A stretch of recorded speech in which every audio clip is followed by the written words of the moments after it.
Cet homme est né en 1809. En 1816, à 7 ans, forcé à travailler parce qu'on est en train d'expulser sa famille. En 1818, il perd sa mère. En 1828, il perd sa sœur. En 1831, il lance son premier business et il fait faillite. En 1832, il se présente aux élections législatives. Il perd.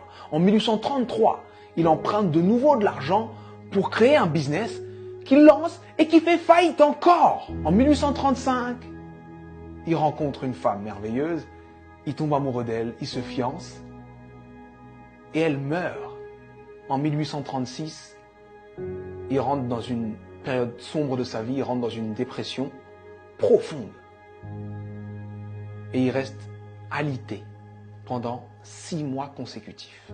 Mais il se relève. Il se relève et cette même année, 1836, il se représente aux élections législatives et il perd de nouveau. En 1840, il se présente pour être électeur. Il perd. Et en 1842, il rencontre la femme avec qui il va finir sa vie, sa femme. Il tombe amoureux, il se fiance, il se marie et elle lui donne 4 enfants. Et il en perd 3. En 1843, il se présente au Congrès et il perd. En 1845, il se présente de nouveau au Congrès et il perd de nouveau. En 1850, son fils meurt. En 1854, il se présente au Sénat, il perd. En 1956, il se présente pour être vice-président. Il n'a même pas 100 voix.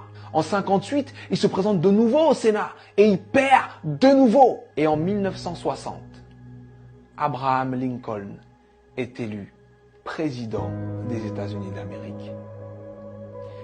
Et il fait 2 mandats exceptionnels qui font de lui l'un des présidents les plus respectés et les plus impactants de l'histoire des États-Unis.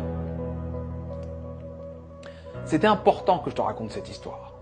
C'était important que je te raconte cette histoire parce que on voit le héros, mais on ne voit pas les coulisses de la réussite.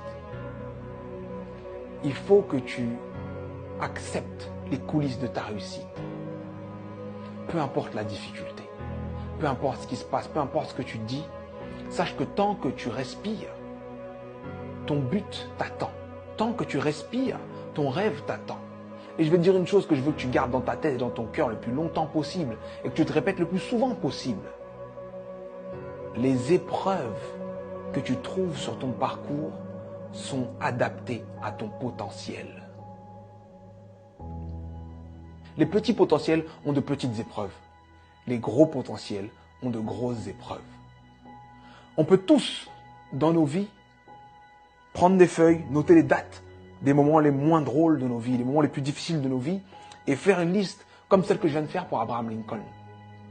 Mais sincèrement, je pense que Abraham Lincoln faisait l'inverse. Pour avancer dans les coulisses de la réussite, pour avancer face à toutes ces épreuves, il faut se focaliser sur ce qu'il y a de bon, de positif, et ce qui nous donne envie d'avancer.